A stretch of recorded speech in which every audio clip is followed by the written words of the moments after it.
Juicer leaking from the base? Here's why. Seeing juice leak out of your Ninja cold press juicer? Here's what usually causes it and how to fix it fast. 1. Check the pulp container and juice spout alignment.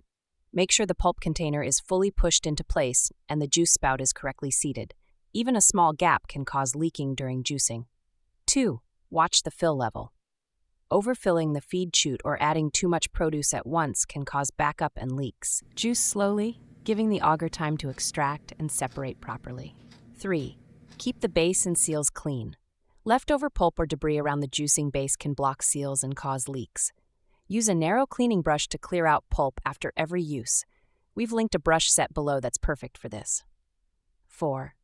Inspect for damage. If the pulp container, juicing chamber, or juice spout is cracked or warped, leaking can happen.